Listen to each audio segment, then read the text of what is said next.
Well, good morning, everybody. Welcome to the Underhood Show presented by Mel Hambelton Ford. My name's Phil Nightingale, Josh Profit, and hey, Josh, we got a special guest today, Scotty. We do. How you doing? Scotty, how you doing this morning, buddy? I'm doing great, man. How are you? Perfect. Sitting in a hotel room in Hayes, Kansas. Got rained out last night in Salina. The last feature of the night was us, and Mother Nature didn't want us to race, I guess, so we didn't get to race. So loaded up, had a hell of a time getting out of there because it was a muddy mess. And I was really worried. I didn't think I was going to get out of there. Had to put the Really, brake. it was that bad. Dude, when I got here to Hayes, the mud, I knew I had a vibration. I knew what it was, but the mud that's in the rear duals is unbelievable. You always said, you always said that infield of that track is just horrendous when it gets wet. But yeah, crazy. And then everybody's trying to get out at one time and everything else too. But lucky got out of there, and I drove like the first 30 miles. It was raining so bad I drove about anywhere from 10 to 30 mile an hour because of how bad it was raining and everything. So, jeez, that is what it is. So we're in Hayes, Kansas, and ready to go tonight. Hopefully, it looks good. Sun's shining out here today, so hopefully we'll get some racing in today because we got rained out last week too, both nights. So did it rain in Hayes last night overnight? Yeah, it looks dry out there now, but when we got here last night, it was wet. Yeah, it was wet. So I don't think it's enough to mess with us or hurt us enough to where we can't race tonight, though. Yeah, I know you didn't know what to do with yourself last weekend, not being able to race, and then the car was didn't have to do anything for the car the whole week, and so it was itching. I could see you itching under your skin. It was getting to you. So. It was more than itching. Yeah. Okay. It was more than itching. It was pretty weird. So, yeah. So we'll see what happens at Hayes tonight, and maybe get a race finally. So. Well, very good. Well, good morning, Delbert. Delbert's joined us online here as well, and so, but we've got a good show this morning. And again, as always, it's a call-in show. Call in here, the 316-462-3673, and let's talk anything automotive. And then for each and every caller that calls in, we give away a prize package valued at over $130, but it consists of the works, which is an oil change and tire rotation. We use Motorcraft oil and filter products here at Mel Hambelton Ford. While we're performing that, we're also going to complete a multi-point inspection on that vehicle, checking over the brakes, tires, steering, suspension, all the safety-related components on that vehicle. You'll get yourself $10 to Mel's Diner, so you can get yourself something to eat and drink while you're here with us at the Big Corner. You'll also receive complete nitrogen for your tires, so you get all the great benefits that nitrogen has to offer, and then a BG products package, which consists of a can of MOA or motor oil additive for your engine oil, and then CF5 for your fuel system. Again, just getting that vehicle geared up and ready to go for that next 5,000 miles of driving. So that's right. This I want to do a little plug to Mel's Diner yesterday, or Mel's Diner just in general. But yesterday, Brandon had a special over there, and I don't, for whatever reason, anything chicken fried steak or chicken fried chicken or whatever that he does, he'll send out an email to all employees of the daily special. And boy, I don't think it was 15 minutes, and he replied back, "They gone, they gone, they gone." So you going? He does every day he'll do a different special as something, and it's always interesting to see what he has whipped up over there for sure. Yeah, I couldn't believe how quick that email come back. It was sold out. I didn't even get a chance to get out of my desk, and it was gone.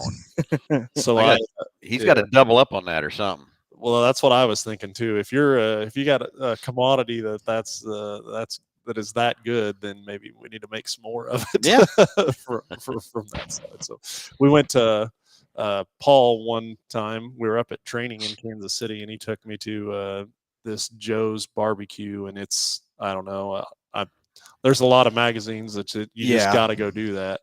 And I'm not joking. We waited. It's an old Sinclair's gas station, and we waited in line for an hour and probably 10 minutes. And I'm not a big patient person, period. Or, in line. And I'm, especially for food, I'm just not that much of an enthusiast of it.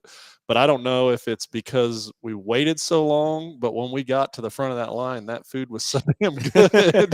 Well, it was worth the wait, though, right? Well, I don't know if I was just so hungry because I stood in line smelling it for that long or what, but it was really good. Anyways.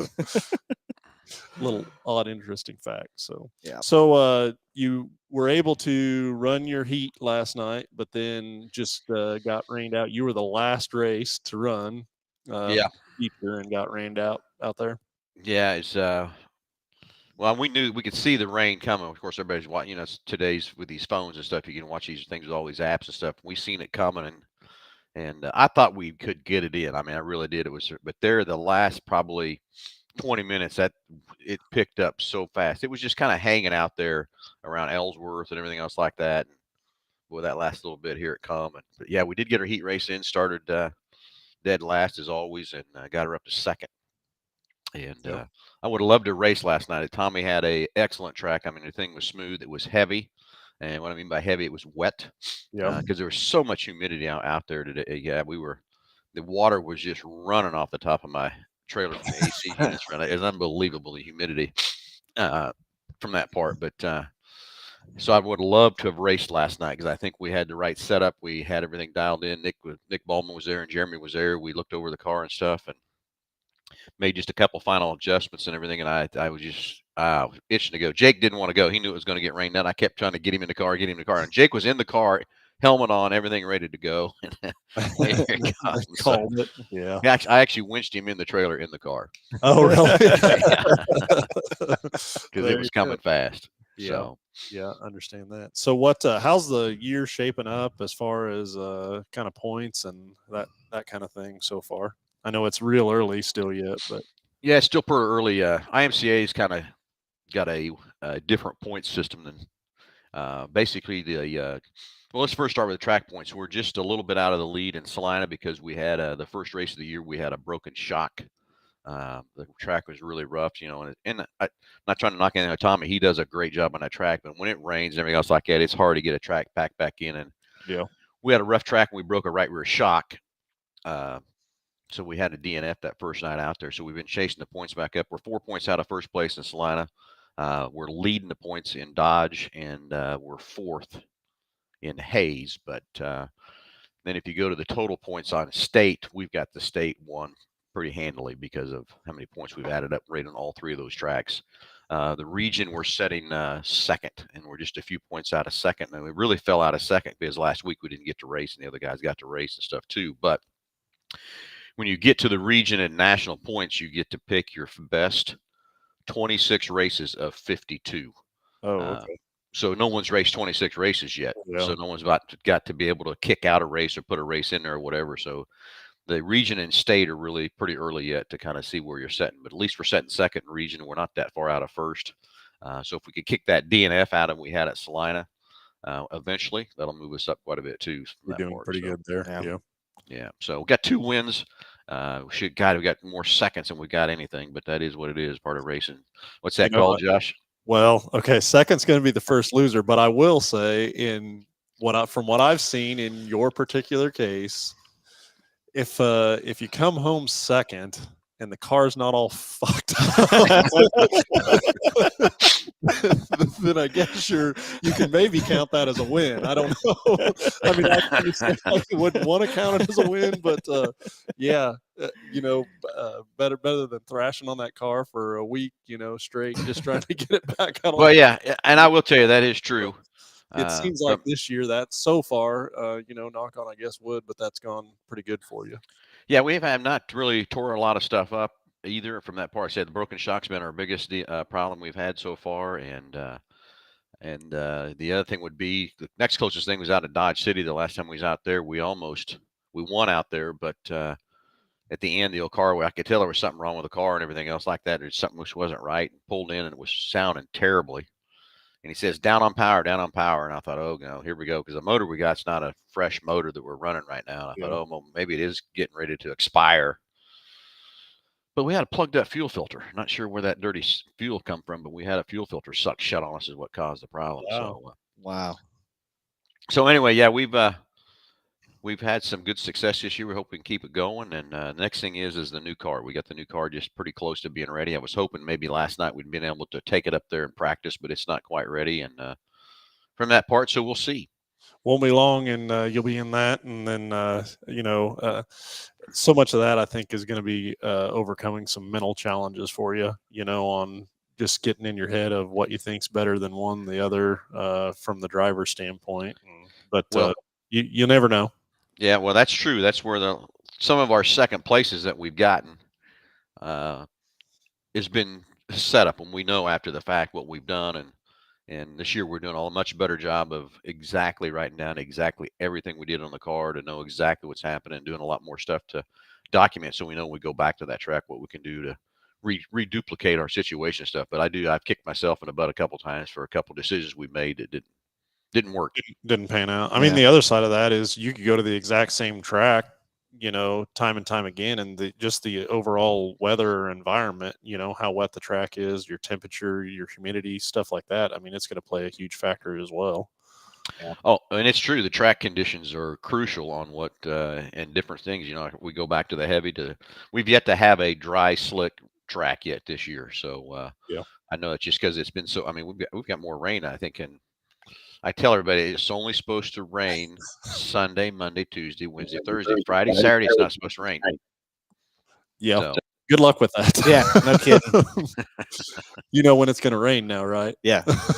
Every single day you don't want it to. We've got a Saturday. Yeah, a couple of people join us here. Jeffrey Coates says, "Good morning, everybody." And then Jerry says, "How were the races last night at Electric Motor Speedway in Missouri?" And I guess I'm not 100% sure of that, so I don't. Well, Alan Covert, who works in our parts department, who is a avid, longtime dirt track racer too, has a relationship with that track. So he went there last night to represent Mel Hambelton Ford, and did a bunch of stuff, gave away a lot of prizes and stuff over there yesterday. And so I'm not sure how the races went, Jerry, from that part. I haven't checked in with Alan yet or anything.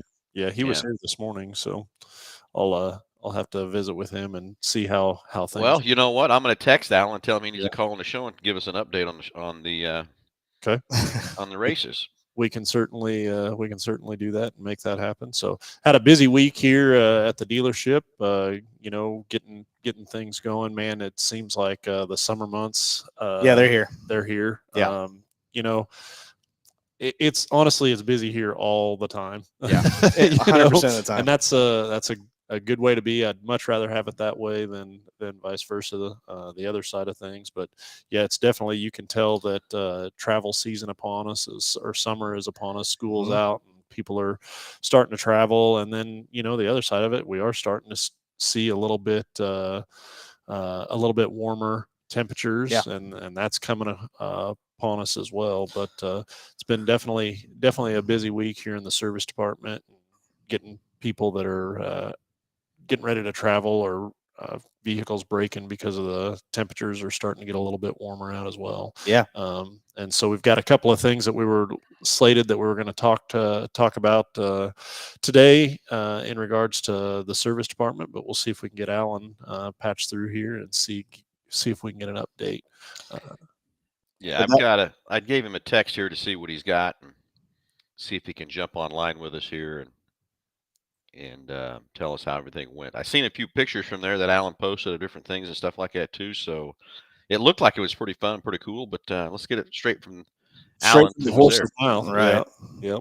Then the other thing we got going on this week is a ping pong tournament. We do going on here at the dealership. So had a little friendly competition. I'm already out, Phil. I lost yesterday. I didn't have your sport here, and I choked. Who beat you? Who beat you? Chance Dorset. You're kidding me. Yeah, not kidding. I don't know. I should have beat Ryan and Chance both, but I didn't. You either win or you lose, and I lost. So you lost two times? Well, yeah, I lost Ryan to get out of the winners bracket, and then Chance to get out of the losers bracket. So yep. Man, Josh, you're falling asleep at the wheel. That's what the deal was. So you can just like racing, you can come up with all the excuses in the world, but you lost. Don't worry, Phil. I rejuvenated his ego first thing this morning right before we did the show. He went ahead and beat me pretty badly, so he's back to normal. I had a little pump-up game this morning. There you go. So. Well, let me tell you, there's no more pressure than what I had to play with my I would say. And so for everybody listening, we went through, and basically anybody that wanted to play, they paid a little bit of an entry fee, and then they drew names. I'm going to drew quote and quote up here on the air. They drew these names for the brackets, and it's a double elimination bracket. Well, we come back after the names are already drawn behind closed doors, and No, we did it right in the sales tower. oh, Yeah, they really? drew the names right in the sales tower. Wide Oh, open. really? Okay, well Oh, that helps me a little more. I thought we came out with Scotty, Josh thought it was a setup. I thought it was really? a setup. Yeah, I did. I really did. Uh-huh. So they had right out of the gate, they had Phil playing Lisa, and then I was Oh. playing Shannon, and Kelly was playing Stan. I was like, okay, yeah. There's a little bit of a rivalry, maybe I going would say between so. Kelly and Stan as well. I think for multiple reasons, for a couple of different reasons. Yeah. But that's funny. And That's I don't great. know if he's listening or not, but somebody is still on the losing end of that deal. That's twice over. Who's that? Well, between Kelly and Stan, I'll let you pick who you think is on the losing end of that. Oh, well, deal. Kelly didn't even want to play. So wimp. But I'm not sure if he's on or listening or not. But yeah, He's probably hung over. Could maybe be. So he was down this morning. Their quick lanes making it happen down there this morning as well. So got a lot going on over there today as well. So. Yeah. Well, anyway, so yeah, I'm kind of holding the game up, I guess, because I had to take off to go race, and yes, I got beat by Lisa. Yeah, and so I got to play Kelvin next, and Kelvin took off and was gone yesterday to go close on his house when I was there, busy, ready to go, and so I didn't get to play. So I guess me and Kelvin are holding the rest of the progress up. Everybody's played, but you two, but us two to move on to the rest of the losers bracket. Yeah. I still can't believe you got beat, Josh. I did. Yep. Sure did. So I thought I'd make it a little bit further than what I did. And surprisingly, that's one thing that there are a lot of good players around here, a lot of natural ability to be able to do that for sure. And that's one of those things that like you can buy the best paddle. Yeah. You can buy a nice table. You can take it home. But you got to have somebody on the other side of that thing to match your skills to be able to help you improve, when you're sitting there. And I play a lot with my boys and stuff like that. And they are getting a lot better for sure. They enjoy it as well. But you just got to have somebody to be able to get it back to you so you can, get it back to them. Right. Deal. So not ready to go pro yet, I guess. Yeah. Well, we'll see what I can do with Kelvin. Yeah, there you go. I've not seen him play or anything, so I don't know. I can't tell you either. Yeah, that's one of those things until they pick up the paddle and start turning the ball back to you. That's when you find out for sure. So we've got a couple of things on the list to talk about today. First of all, we're going to let somebody talk about an experience that they had yesterday on something new. Yeah. So yesterday, I guess I decided to go ahead and get myself a brand new F-150, Phil. I don't know if you were here or not, but you got rid of the Ranger? Got rid of the Ranger Danger. Yep. Why? Because I wanted an F-150, Phil. Dang, I thought that Ranger was your baby. No. Everything kind of aligned just right. I wanted the 3.5 back. I miss that engine. I miss the guts of that truck. And then it just happened, and it was a great experience as always. Ryan took excellent care of me. Casey took care of me. It was awesome. But man, that first test drive, I'm like, why did I even go? And it was I tell you why you did, because when you bought that Ranger is when they just brought it back, and it was true, cool, exciting. This is the greatest and latest thing that they brought out, and I thought that was your baby. I thought you slept in that thing. I did not. I did not. Maybe for the first week, but other than that, no. So tell us about the F-150. I got the 3.5, which is good. I still think that's the best motor out there for an F-150. But 100%, man, that thing. I just missed the absolute power, the response, throttle response, everything. I missed it so much. 10-speed transmission. Also, I like the guts of a truck, but now with the bells and whistles, it's absolutely amazing. That touch screen is massive, which is pretty darn cool. 4-wheel drives back, just all of the extra cargo room, the back seat. I ended up was able to fit both of my dogs back there. Put the seats up, get them to where we needed to go. You went home and had to take the dogs for a test drive. I did. Truck. and don't act like I'm the only person that does this. No, Whenever you buy no, a new probably truck, you are looking for reasons to go places at that point. Oh yeah. You are now the husband that wants to run every errand for your wife so you can be in your brand new baby. That's what you want to do. And so I took advantage of every honeydew that I could. Yeah, and you accidentally forgot something too. She'd have to go again, right? Yeah, yeah. So what trim level did you get? What color did you get? Always black. I've always been a black truck kind of guy, and I got FX4 with the appearance package, so I've got the black wheels and everything like that. It's such a good looking truck. Absolutely love it. So All right, it was awesome. Very nice. Very Uh-huh. nice. Yes, So sir. anyway, what else is on the agenda you guys have to talk about besides Scotty's brand new truck?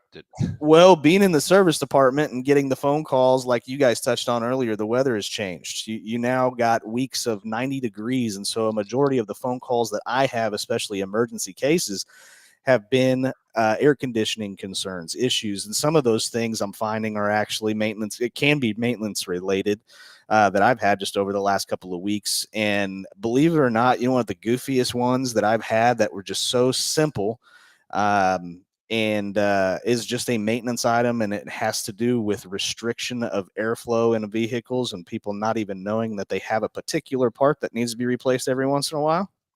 Be a cabin air filter. That'd be a cabin air filter. I've had, I think, 3 phone calls over the past couple of weeks of and previously suggested stuff that was declined or whatever, and it turns out they're complaining about lack of airflow because it just doesn't feel as cold because it's not blowing as much. And I've had 3 vehicles with just cabin air filter concerns, and that ended up being all it was. So things like that, just reminding customers, hey, whenever you're getting into the, these times of years and stuff like that, always have, check it, replace it if need be. But that sometimes can be something that puts a lot more strain on your air conditioning system as well. But I've had 3 of them over the last week, and I was kind of surprised, I guess, a little bit for that kind of thing. But well, this is something that we talk about, quite a bit on this show. Yeah. Whether it's cabin air filter or AC system service or whatever it is, but just the amount of times a day that in this environment we get involved in that, whatever it is, preventative maintenance would have made the outcome totally different for a customer. Instead of that breakdown, it would have been a maintenance. Yeah. Instead of that high-dollar repair, it would have been, more routine maintenance or service intervals. Instead of that car breaking and leaving you on the side of the road and it choosing when to break, the consumer gets to pick and select when they have that done. And it just goes back to good preventative maintenance. Absolutely. And I don't believe Ford has an exact, interval to replace those. But I mean, we check them every single service that we possibly can just to make sure we don't put our customers in that particular situation. And so that's obviously one of the main important things, but also AC services, making sure everything's up to par, especially whenever it starts getting hot. And it's going to get, I think we hit 90 last week for the first time this year, but it's obviously Kansas. It's going to get hotter. So your AC system is going to be working significantly harder whenever it's that hot to cool the entire cab of the vehicle. So make sure everything's up to par, charged, and ready to go before you have that issue when it is 115 degrees outside and worky. That's never fun. And you're driving, 65 windows down. That's your AC system. That's a lot of fun. So that's my reminder for the day. All right, that sounds good. I think everybody takes that for granted. Some people don't really know they got that cabin air filter and stuff too. So older body style F-150s. I say older, like 2010s and earlier, they did not even have the cabin air filter, if I remember correctly. So a lot of people don't know out there that you have that filter nestled in places. So make sure that you keep that in mind whenever we go into these months. A few years back, and Josh, you can kind of remember this too. It'd be kind of crazy. You'd have a series of F-150s that had it, and another series of F-150s that didn't have it, and it was hard to really tell who did have it, who didn't have it, what model had it, and all that kind of stuff too. But I'm a firm believer in that cabin air filter just to keep that evaporator clear and clean and everything else too. But just think about that air you're breathing coming through there. I've got somebody texting me right now that says they're having airflow issues in their pickup, and they do not have a cabin air filter. Oh, okay. Okay, so hey, let's go through that situation. What we got there? We'll go back to that, but let's talk. Let's go to the phones and let's talk to Delbert. Delbert, you're on live with Under the Hood. Good morning. Good morning, gentlemen. Good hey, morning. guess what I'm having problems with? What do you have And yes, problems it with? was recommended by you guys, so Yeah. I haven't changed it yet. But yes, I noticed it myself. So you guys are absolutely right. That is the thing that y'all need to check into on these newer cars that have cabin air filters. Make sure you change them when they're recommended. I mean, you don't want to strain that AC system any more than you have to. So there you go. Well, that is certainly. Let's talk about types of filters to put in there, though. Let's talk about that. There may be some other types of filters that people might want to think about. HEPA filters and just standard filters. Yes, well, I'm the going to common things that we could think about on that. Yeah, that's a good point too. There are different manufacturers out there that make other products. I view that just like I do a air filter in the sense that there's a lot of different manufacturers out there that make a lot of different air filters. But honestly, for me, it would be more about routine maintenance or routine service intervals and just using an OEM filter rather than trying to get something that is reusable or cleanable. Reusable, cleanable, things like that, because that's what the manufacturer designed it with. And then again, going back to like our brake pads or whatever, manufacturers will make brake pads and then they'll alter the design of the brake pad a little bit one way or the other so that brake pad can fit multiple different vehicles. So they have to carry less SKUs or make less SKUs. Well, when they redesigned it, what'd they change on it? Does it fit as well? Does it seal as good? Does it do as good a job? So I'm definitely replacing with OE. And for me, I'm doing that annually. That's an annual service at least. Just like your home air filter at home, about 15,000 miles is what the manufacturer recommends on those. As much as I drive, Josh, I got to do it about every 2 months. So for driving. And I mean, yeah, go ahead. The other thing is it's going to depend what environment you're in on changing that filter. Yep. You know what I mean? So, in your scenario, Delbert, where you're doing a lot of highway miles or in town driving, things like that, versus the gentleman that's texting me that is dirt road. He's farming, he's in dusty conditions around grain dust and stuff like that all the time. And that's two totally different service intervals.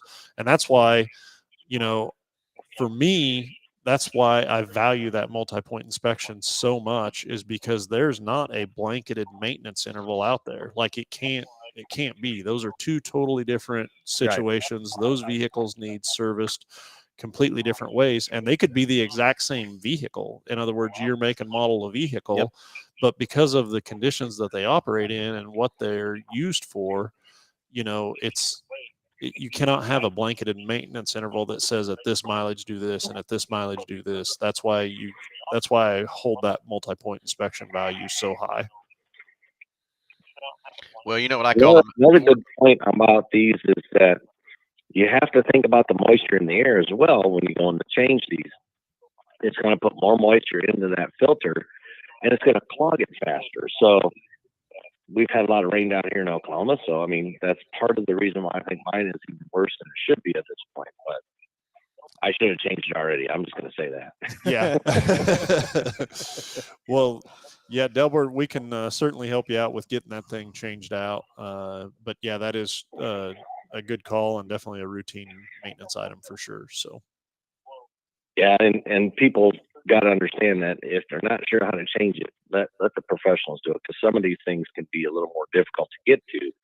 Some are really easy. They go in there, you do a couple clicks, pull out the filter, put a new one in. But others, like in my Fusion, you have to take a little panel off above the glove box, and then I've got a screw in there now because they broke the tab that was in there at the Ford dealer here. So I put a screw in there in the other tab.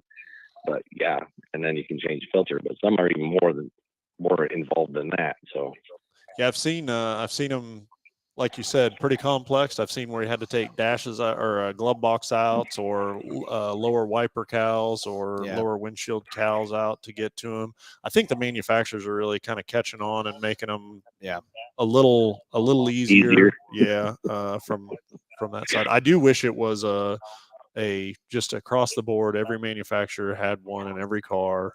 You know, Kind of like mandatory. yeah, Yeah. because Kind of like it a is steering wheel. yeah, kind of like a steering wheel.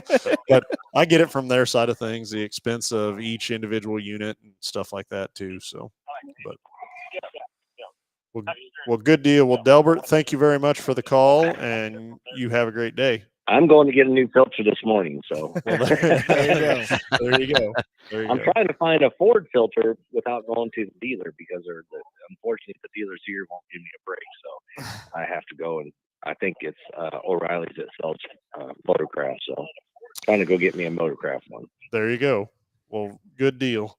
Delbert, you have a great All right, day. gentlemen, have a great day. Thanks for taking my call. We'll talk to you again soon. Sounds All right, good. sir. Sounds good. We've got another caller on the line. We'll get him patched through here in just a little bit and see what's on Jason's mind for a topic. But yeah, that's why I value that multi-point inspection so highly, is just because there's not a manufacturer out there that can make a blanketed statement and say this needs this at this interval.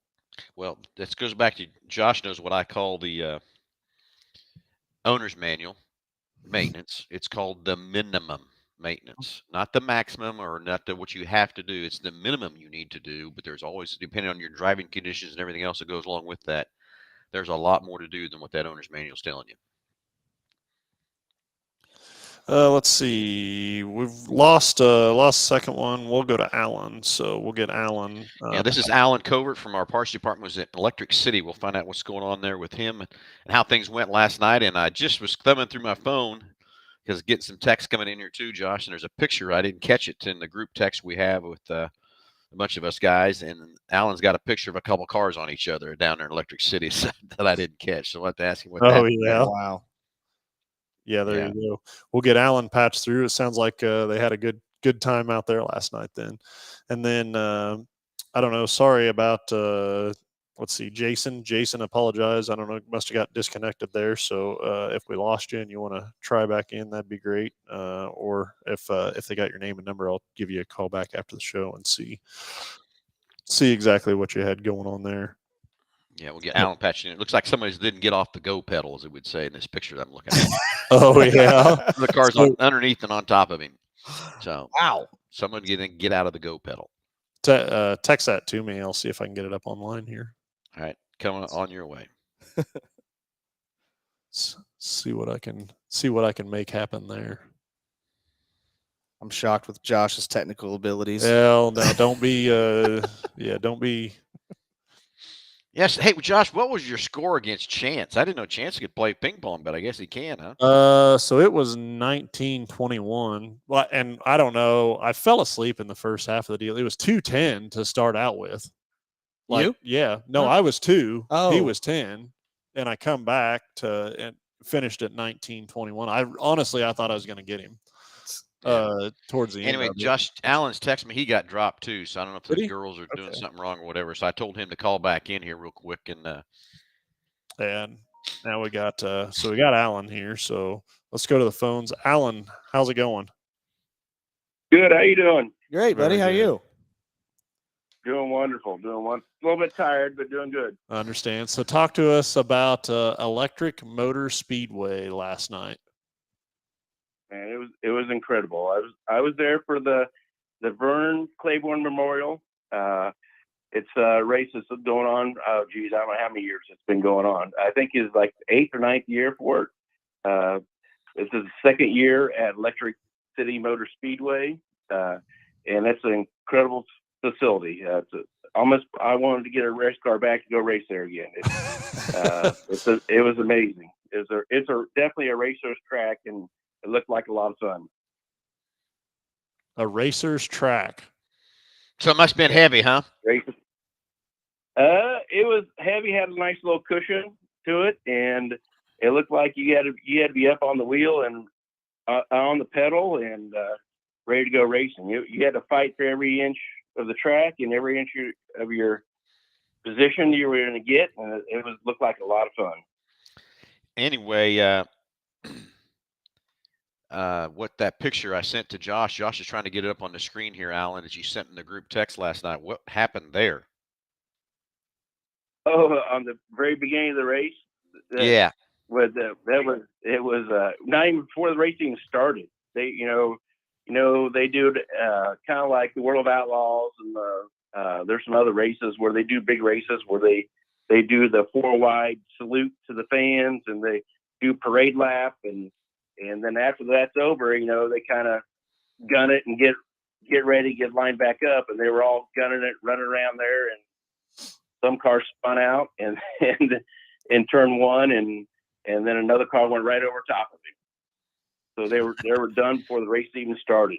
Well, Josh is trying to get it up here on the screen. I missed that picture last night in that group text because I was trying to fly to get out of the racetrack last night, getting wet, and I was just thumbing through my phone because I kept getting texts and stuff, and I saw that. So, Josh, you gonna be able to get that up there? Yeah, I've got it. I've got to log into my email here, so I'll have it up here shortly.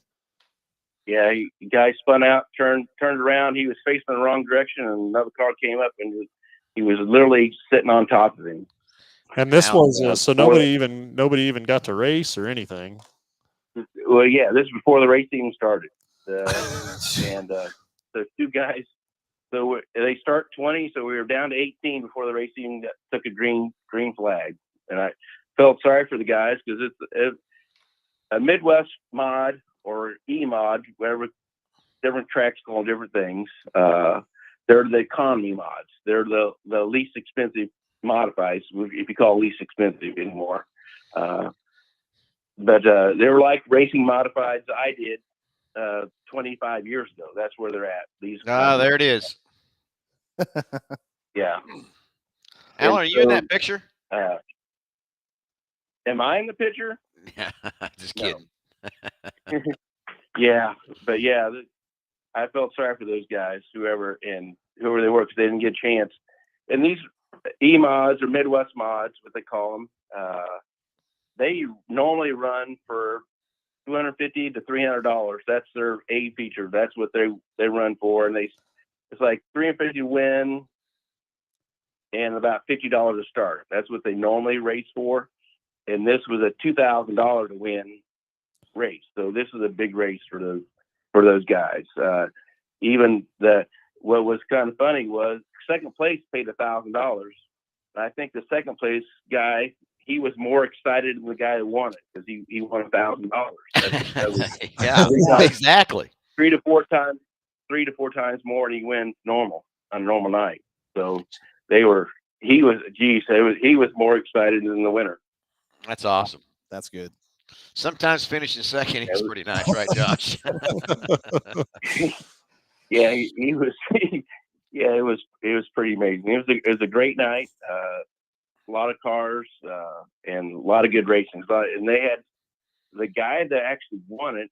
He was actually what they call a B-mod driver, and the car he drove, he stepped in and drove for somebody else. The guy that he drove somebody else's car. The guy got the normal driver was like hurt or something. I don't know what the whole story he said, but he was just filling in for the night. And he's the guy that won. His name's Jacob Elson from somewhere, Independence, Missouri or something like that. I'm trying to think where he was from, but he did a hell of a job. He was up on the wheel and rolling. He was on that cushion and going. Well, that sounds Andy like fun. Bryant was there. Andy Bryant, he's a guy that runs a few USMTS races and A-mod driver. Yeah, he was there. He was running second for pretty much about 6 or 7 laps, and he hit the cushion and rolled off a right front tire. So I was hoping to see Andy Bryant and the guy that won, Jacob Elson, go at it, but they never happened. Yeah. So anyway, Electric City. Now, I think a lot of people are wondering Where is that at? Butler, Missouri. The best way to describe it from Wichita is you head on 54, you go over to Fort Scott, head north on 69.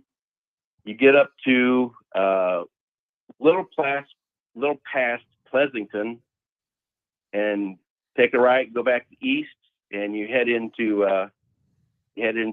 Butler, Missouri. It's if you're ever just out and about, and I'm a history guy, there's a lot of Civil War war memorials and history markers over in that area. If you're just out and about, want to go see some history stuff over there, it's pretty neat area, actually.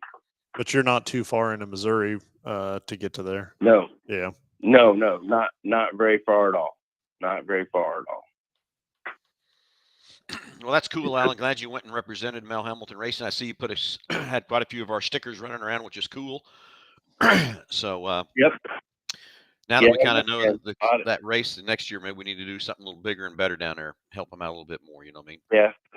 Yeah. Because I mean, a lot of the racers, they knew who we were, and they were asking about. They had a couple guys. Did you bring your race trailer, parts trailer? And no, because they've seen us at Lucas Oil, and so they knew we had a big race trailer and a parts trailer, so they were asking about that, and so it was a good time for us as a company. We got a lot of exposure out of it, and we did a lot of good stuff for them. You know, maybe next year we take the big trailer down there, Alan. Maybe we can pre-plan enough and get everybody's schedule set up and stuff. Maybe we can take the big trailer down there and help them out a little bit too. Yeah, I mean, it's last night in Salina, we sold a lot of stuff there in Salina supporting the racers, and it's not a night that doesn't go by that one of the racers doesn't come up and thank us for being there and everything else. And I'm gonna tell you, there's a couple times last night, a couple guys wouldn't have got to race if we weren't there to get them some parts. Right. Yep. Yeah. They were definitely. Yeah. They do not have a parts support there at the racetrack. And so, but yeah, they definitely appreciate us, and they appreciate us being there. And it was a great event. Well, fantastic. Glad it was good, Alan, and everything else too. So thanks again for supporting us. Thanks for representing us over there in Electric City, and very much. You're welcome. I was glad to do it. Have a good day, Alan. You too. Thank you, guys. Take care. See you, buddy. Anyway, so yeah, another great event, and like I said, maybe next year we do need to get that big trailer. I seen that coming, Josh. I wonder what's going to happen there. That's all right.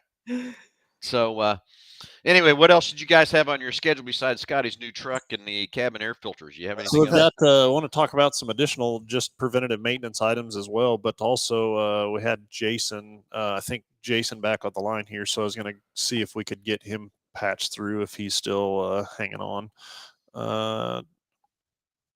Yeah, said so. Okay, says he keeps disconnecting. I'll call Jason after the phone there. And sorry, he had to maybe hang on just a little bit there with us talking to Alan a little bit. But yeah, the other thing, you know, we talked about just the AC system service in general and cabin air filters, and you know, got an individual that's texted me in regards to a vehicle that's not equipped with a cabin air filter, just a little bit older of a vehicle. And you know, in cases like that, like it's a matter of, in some cases, extreme cases, of completely pulling the dash out and replacing the evaporator, because the evaporator gets so plugged up with dirt and debris. But there is preventative maintenance that you could do to prevent that from even happening. In extreme cases, once it's gone too far, it's too far. But if it's something that somebody kept up with, so what would a individual want to do to keep from having to get to that extreme point? I mean, on the older vehicles, I'm not as up to par. Probably you guys are, but so the AC vent service. Yeah, I was going to say the vent service would probably be with something like that I would suggest for, especially the vehicles coming out now. But a lot goes into that vent service as well, and especially things that, like, I don't even know how to describe it, but more like a mildewy smell too. Whenever you get the AC system right when you start it up in the morning and you start smelling that really kind of sour mildewy smell, that vent service is awesome to do a lot of things. But especially with the vehicles you're talking about. That vent service is very, very helpful as well. So you get and I've had somebody was texting me earlier this week about kind of that smell, and that was one of the things that I asked him right off of the bat was, "Hey, are you noticing, is your AC draining? So is it condensate? Do you see condensation under the vehicle?" And I've had 2 vehicles this week personally that the drain was plugged up on, and so it started actually putting water on the passenger floorboard of the vehicle. And we were able to go in and free up the drain and or clean the drain out. But again, whether it's draining or not, every time you shut that vehicle off, you still have all that condensation and stuff sitting on the evaporator core and in the case and everything. And it's going to produce a mold or a mildew inside of there, and that's where this AC ventilation service comes in. And the odor is really just kind of I guess the effect from the cause. Yeah. The odor that you're smelling is really not the bad part Mm-hmm. if you think about it. Yeah. And so some people are way more sensitive to smells than others, for sure. But I know Phil, you get him in a vehicle and you don't smell much of anything from. You're funny. But it's a lot. It's called pure entertainment. yeah. All right, Scotty. You're right. Yeah. If he can smell it, it's bad. That's It's all bad I'm going to if Phil say. can It's smell it, yeah. really bad. So if he says, "Whoa," hold on, here it comes. Yeah. See, but look at the laughter it's bringing to the room already. Uh-huh. It's nothing's even happened. You're right, buddy. I've only worked for you for 11 years now, and it's still funny every time. So you hit 15 years the other day, I think, didn't you? Oh yeah, I did. Yeah. Yeah. June the 6th, 15 years. I can't believe it's been 15 years since I started there. And I that day I did kind of think about that first trip over there, because I do remember that day driving over there. And I'm going to tell you, I was a little nervous. I'd been in Hutch for 15 years there too and stuff. So it was a little nervous, but also thought about all the things we've done there and the things we've done, and the people that are there with us, and all the relationships we built, and all the stuff we've done. And it's been a fun 15. So it's going to be an exciting another 15 for where we're going and everything else too, Scotty. Well, So yeah. And just to, looking back, it does not feel like 15 years at all. No. Feels like we've been here a couple, I guess. Yeah. no. A couple long ones, but a couple. Well, I'm going to tell you, I still remember sitting at that table there that one day with Lisa, and I'd been there 3 years, and I told her, I said, because we did have a long road to hoe to turn that thing around. And that first 3 years, I told her, I said, God, I had no idea it would be this hard, because it was tough. It was tough. But anyway, we got through it. We're rolling pretty good and having fun. And it's not just the customer relationships we built, but it's all the employees we have that we built and stuff. The things we do, just like that ping pong tournament. Oh yeah. The excitement that's put in there in the store and everything else from that part, and the relationships it builds. And what I love about it is all the other departments intermingling together, playing each other. And and there's no teasing or razzing going on either. There's nothing wrong unless you're not talking some sort of smack. Then we got a problem. It keeps morale up. Every single department. I mean, and it's kind of cool. We've all kind of grown together, and we spend a lot of hours here, and we've all become a very close family, I think. And I can't go a week without Phil coming into my office and messing with me somehow, some way, or whoa! What do you mean by that, Scotty? Visiting. Yeah, you're right. That's funny. Every time I have the opportunity to interview somebody or talk with them about the industry, got a lot of passion for the industry as well. But, I do believe that people could be turned off from this industry very easily in the wrong environment. And there's a lot of wrong environments out there. And I think that's one of our biggest draws is just the the relationship or the camaraderie or the passion that everybody has that works here. And everybody that's here wants to be here. If you go to a job and whoever you're working next to doesn't want to be there and don't like what they're doing, and they got a piss poor or bad attitude about it, who wants to work in that environment for the day? And Well, I can tell you that my first years in this business, I knew I wanted to be a technician. That's all I wanted to do is work on cars and everything else like that too. And that first job I thought I was underpaid, which I really was. The second job I got treated terribly by the guy I worked for. And then the next job I went to, I was actually flag hour and stuff. He wouldn't pay me the flag hours that he owed me and stuff. And I was just frustrated. I mean, I was loading my toolbox up in the truck as I was leaving. I was done.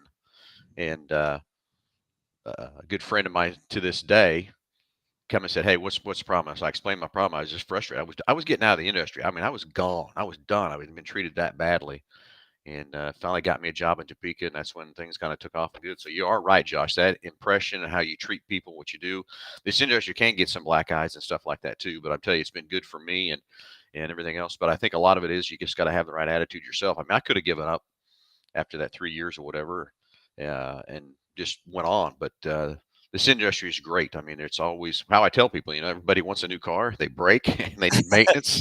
You know, it's just and they wear out. Yeah. well, and you could go anywhere in the world and be employed Yeah. today. Yeah. From that side of it, and it's just it for me, it's always about the always evolving, always changing, new technology coming out and learning new things and stuff like that. That I think is a lot of motivator, a lot of drive. Just because I'm always curious, always want to know. I want to know how something works, Yeah. or what makes it tick, and stuff like that. And so, Yeah. it's definitely been a good industry. And like I said, when I interview people, that's something that I always try to convey to them is that that the way we conduct business or operate here is like our morale or environment is such a attribute, but that's hard to put down on paper, and Yeah. you can never know that or never experience it until you're employed here. Yeah. That's the only way to really truly understand it, I guess. Yeah, I honestly think that a lot of our customers that have been here for a long time are not surprised that they come in every single time they come in. They see familiar faces all over the Yeah. place. But you have somebody new that comes in here, just ask somebody, how long have you been here? And surprisingly enough, if somebody says I've been here for 3 years, a lot of places that's a pretty good stretch. But 3 years here is actually at the bottom of the average for most of the people that have been here, because we all love it here. We all get treated well. And yeah, whenever Phil's messing with you from time to time, it makes the morale go up. So it's a good place to be. And the other thing about our industry is there's so many different jobs too. There's something for everybody here, from Scott, if you being a service advisor to a tech to a salesperson to a sales manager to in the office driving cars for us. I mean, we're always looking for drivers to drive cars. The quick lane technicians, quick lane advisors. I mean, there's jobs everywhere. Cleaning cars, Sales, delivery team, BDC, delivery team, yeah. BCC, the warehouse. I mean, there's just something for everybody, and that is one thing we do. We try to move people in the right positions and stuff to put them there. Well, that's what I conveyed. Every tour that I give throughout the building to all the different classes or that I go talk to is like, I mean, the automotive industry. Just because you're in an automotive class doesn't mean that you have to be a technician. Believe me, you don't want me to be a technician. Well, just saying. And we've started people off in career paths that's where they thought they wanted to go, Right. got into it, and thought, hold on, it really isn't for me. But yet they had skill sets and values, for other things, and move them to a different department, and they excel at it. Yeah. And so again, it's just trying to get the right people in the right places, and be where you want to be too, because nobody wants to be around somebody that doesn't want to be at their job. Yeah, 100%, big time. So, well, very good. Well, what do you got? What time's your races start this evening? Are you? I think hot laps are at 6 o'clock, so I got a little time here to get ready to go. That's the other thing. When we're driving up here tonight, last night, Jake said, "Man, what are we going to do?" I said, "Well, we don't have nothing to do. The car, it's ready. I mean, it's race ready. About the only thing we can do is wipe it down. It might have some dust on it, but hey, I think the rain washed most of that off of it too. But yeah, I don't know. I'll get it once over on it, get it up on the rack, and just look it over, make sure we didn't forget anything or whatever, and that kind of thing. But I don't know.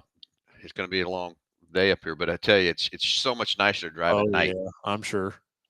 I sat there last night and just kind of one-handed that truck driving down here. But during the day, I don't know what it is about coming west out of Salina. It is always windy, and that wind is just havoc on that trailer. And I'm a white knuckle, both hands hanging onto that thing. And then when you got to pass a semi, and all that wind changes, and you're all over the place. But Well, and then the other thing, if you're already at Salina, to turn back around and come back to Wichita and then go all the way back to Hayes too, that doesn't make a whole lot of geographical sense, I Right. guess. no, it really doesn't. So, Understand. so now we'll get ready to go here in just a little bit. We'll go find something to eat around here in the big Hayes, America, and then go unload at the track and take our time and have a nice relaxed afternoon and get ready to go here. It's about 6 o'clock and see what we can do in Hayes. Well, very good. Yep. Well, good luck to you out there this evening. And Scotty, thanks for hanging out. Phil, I don't know You if you got want to it. go through the sponsors and Yeah, we never do. We don't give those guys as much love as we need to. That's for sure. Sorry about that. But BG Products, all the great preventative maintenance products we use right here inside Mel Hambelton Ford. Scotty, you're a testament to all the products we use there for them, and you want to make your car run many, many more miles. And like those guys say, it's not a technician in a can, but it's not snake oil either. When you put their products in those vehicles, you're getting some more life and more stuff out of it to make it run so many more miles and everything else too. So I can't appreciate the partnership with BG Products. Love their facility just right down the road from us here. And this week they had a couple of our trucks and come back, and the results that they show. Sometime we need to do that, Josh. We should show the results of the before and afters of, because they actually and then put them. I'm getting a little more echo there. Sorry. And we show the results of how much improvement there is from that. So we should do that sometime.